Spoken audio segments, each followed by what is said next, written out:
వాడు వచ్చే కళ్ళబల్లి మాటలు చెప్పగానే కళ్ళు మూసుకుంటూ వెళ్ళకపోతే వాడు వచ్చిన పని కాస్త కాసేసుకుని చెప్పకుండా చక్కపోతాడు. చేసి నా కడుపును పుట్టే కానీ అన్ని తండ్రి పోలికలు తండ్రి పుట్టులు అవతల బాబు నాకు అనిపించి మాకు అవతలకు బావే అమ్మా మళ్ళీ తండ్రి పోలికలు. అమ్మా నేను మాట్లాడుతూ చెప్తావా? చెప్పాను. మన వ్యాపారానికి సంబంధించిన లక్ష్యానికి చెప్తా. వ్యాపారం కాదులేవే, నా పుట్టుకు రహస్యం చెప్పు. మస్తాన్ రెడ్డి గారు ద్వారమాల వాస్తవులు నన్ను ఆశీర్వదిస్తూ అభిమానిస్తూ ఒక 50 రూపాయలు బహుకరించారు. వాళ్ళని ఎల్లవేళ సర్వేశ్వరుడు కళామ తల్లి అష్టైశ్వర భాగభాగ్యాలు ప్రసాదించి వారికి మంచి భవిష్యత్తును ఇవ్వాలని ప్రార్థిస్తున్నాను. అమ్మా నాకు ఊహ తెలిసినప్పటి నుంచి మన ఇంట్లో నువ్వు నేను చిత్ర తప్ప అసలు మా నాన్నగారు ఇప్పుడు కనిపించలేవరే. ఎవరు ఇంటికి మా నాన్నగారు? అమ్మ చెప్పవే ఒకసారి, నాన్న అని పిలవాలనుంది.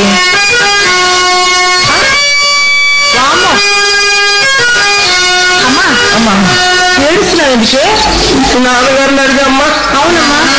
మహానుభావుడు ఎన్నో మాటలు చెప్పేవాడా? ఎంతో ప్రేమగా చూసుకునేవాడు. ఎవరమ్మా? నేను ఎవరని చెప్పేదమ్మా? అదేమిటమ్మా? నువ్వు నా కడుపులు పడ్డప్పుడు 10-15 మంది తిరుగుతూ ఉండేదమ్మా లైన్లో. అమ్మా అయితే ఈ ఊర్లో ఒక ఆయన మాత్రం గుర్తున్నాడమ్మా. ఎవరమ్మా? బత్తిన సుబ్బారావు అని. మా నాన్నగారమ్మా? బత్తిన సుబ్బారావు అని ఈనాడు ఆఫీసులో పనిచేస్తాడు. నా గురించి బ్రహ్మాండంగా రాశాడు. ఆయనే మీ నాన్నగారు. తెలవద్దా?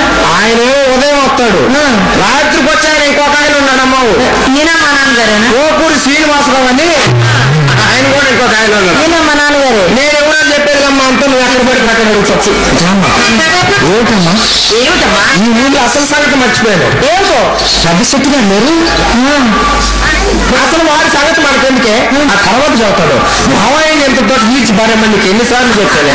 అమ్మా నువ్వు చెప్పాలేవే, నీ సత్తా నేను ఎరుగుతుంది. నేను తప్పితే నువ్వే సెక్రటరీ మాన్యాలు పట్టించేలా ఉన్నావు. ఏమని చదువుతావు వాడికి? ఏం చెప్పమంటావు? ఏమని భవానీ శేఖర్ గారు డబ్బులుంటే లోపలికి డబ్బులు లేకపోతే బయటికి పోండి. అదే కదా నేను చెప్తానులేమ్మా. సార్ నా కోసం చెప్పమ్మా. ఏమండి శంకరం గారు, డబ్బులుంటే మీ ఇంటికి పోండి, లేకపోతే మా ఇంటికి. డబ్బులుంటే వాళ్ళ ఇంటికి పోమ్మంటుందంట, డబ్బులు లేకపోతే ఇట్లా రమ్మంటుందంట. డబ్బులు లేనాడు మనకు దేనికి ఎట్లా వింటున్నామమ్మా తల్లి? ఇప్పుడు కరెక్ట్ చెప్పు. సరిగ్గా చెప్పు. ఏమండి శంకరం గారు, అక్కడ దాకా నేనేనమ్మా. డబ్బులుంటే మా ఇంటికి రండి, లేకపోతే మీ ఇంటికి. మా అమ్మ చెప్పమంటే చెప్తా. నేను చెప్పను చదువుతా. అంటే నువ్వు చెప్పు అన్నమాట. అంతేనమ్మా. కడుపులో లేని మాత్రం కౌగులించుకుంటే మాత్రం వచ్చింది అట్లమ్మా. డబ్బులు లేనాడు మనకు దేనికమ్మా. అసలు ఈ సంగతి అంతా కాదు. ఈ ఊళ్ళో పెద్ద శెట్టి గారు లేరంటమ్మా. పోయారా? అయ్యో ఆయన ఒకటే ఆయన కొడుకు సుబ్బిశెట్టి గారు. ఈయన పోయారా? ఈయన బాబా అయినా వీళ్ళందరూ పోయిన తర్వాత మనం ఉండి మాత్రం ఉపయోగమే ఉంటుంది. ఈ పొద్దు మన వీధి వైపు వచ్చి మన ఇంటి వైపు అదే పనిగా చూస్తున్నాడమ్మా. ఏమైనా రోగం? ఎలా చూస్తున్నాడు అనుకుంటున్నావు? మామిడి చెట్టు వైపు మనకు చూస్తున్నాడే.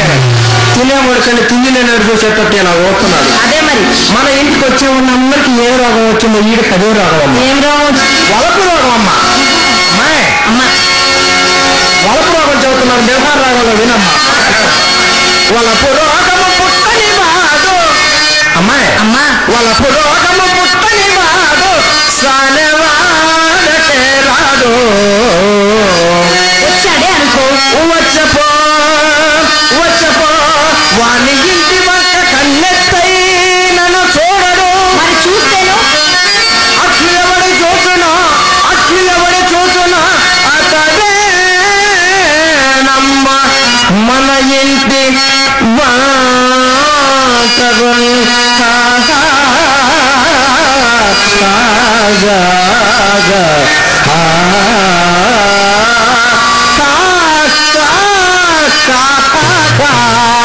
పంతో తగులే బామని, పంతో తగులే చింతామణి, పంతో తగులే బామని, పంతో తగులే చింతామణి.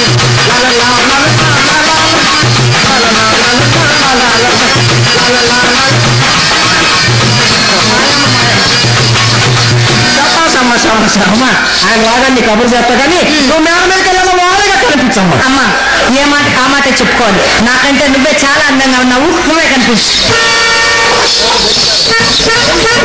నేను కనిపించానా? నేను కనిపిస్తే హుషారుగా వచ్చేవాడు కూడా. నేను కనిపిస్తుంది మంచి సీజను. ఎలా కనిపించనే? అన్ని నా చేత చెప్పించుకుంటా చూడమ్మా. అక్షరం పోతే లక్షలు పోయినట్టే. పక్కుతో పక్కుతో కలుక్కు మనసు తారవలయో.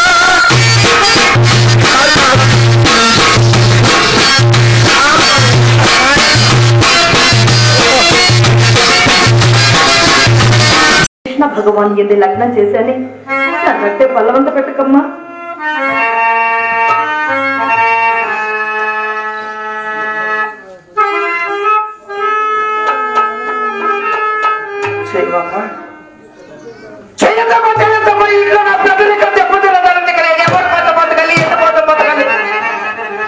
ఇక నేను బతకను, నేను చచ్చిపోతానమ్మా.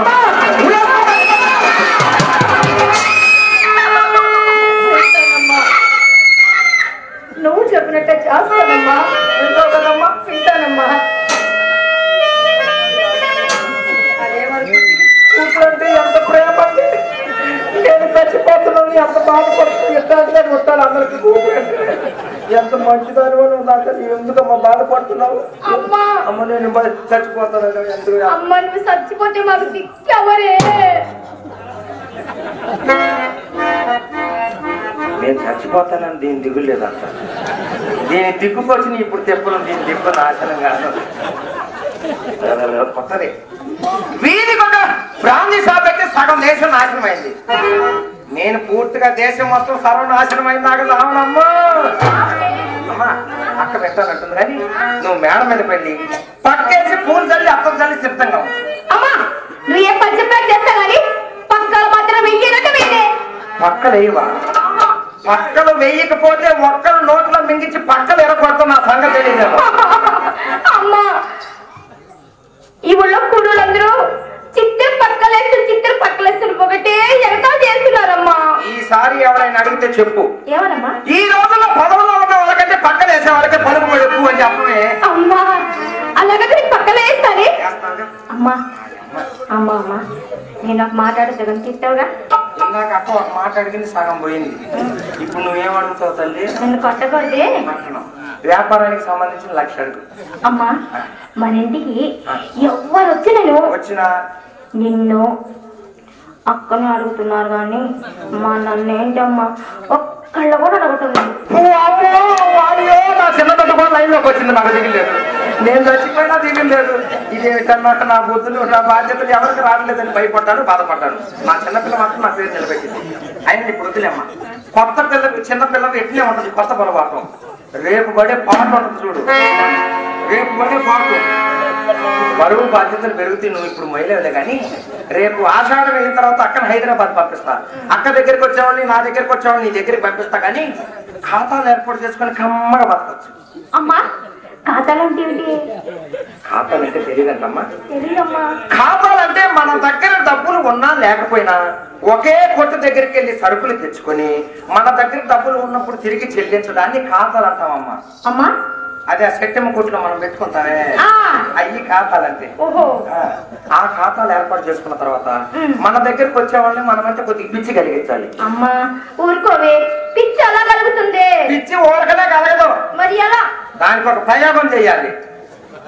ఏ విధంగా? నేను నేర్పిస్తాను కదా, నేర్చుకునేది. నేర్చుకుంటారా? ఇప్పుడు వద్దులే కానీ చాలా మంది జనం ఉన్నారు. అమ్మ చెప్పవే. అంత తొందర పడతావు నువ్వు మరి. అందుకే నన్ను ఇది అంత తొందర పడి అందుకే 7 నెలల నుండి పుచ్చుక్కలు బయటకు వచ్చింది. చిన్నప్పుడు బయటకు పోయినప్పుడు మాస్టర్ గారిని ఇలా అడుగుతాం. ఇలా అడుగుతాం అన్నం పండగలో పచారీ షాపుకి పోయి 3 సరుకులు తీసుకురా. ఏం సరుకులు అవి? ఎట్లా? ఒక 50 గ్రాముల సైంధవ లవణం. 50 గ్రాముల సైంధవ లవణం. అమ్మ దాని పేరు నాకు రాదు కదా. ఒక 100 గ్రాములు జాజికాయ జాపత్రి జపాతికటి మార్చుకుంటు. ఇంకొకటి ఒక్క 2 గ్రాములు ములింగ ఒక్క. అమ్మా అతను ఇవన్నీ ఉన్నాయి నిజంగా? పండుగ చేస్తాడు. ఇవన్నీ తీసుకొచ్చి ఈ వేలును బాగా ఈ వేలుతో మెత్తగా పొడి చేస్తాడు. అమ్మా చేతికి 5,000 ఉండగా చిటికనే లేసి ఇలా ఎందుకు రంగరించాలి? బడికి పోయినప్పుడు మేస్తారు గారిని ఎలా అడిగితే అది కాదు 3 పూటలు వంట చేసేస్తే మజ్జిగతోటి ఉండమని ఉంటాడు మొంట కొడుకు. ఈ సంగతి ఎక్కడన్నా చెప్తే అమ్మ కాపురాలు లేదు ఒకసారి ఆయనకి ఇంకేం వేస్తాడమ్మా పడపడ దానికి ముండను వేసి తీసి కక్కించుకొని మింగించుకొని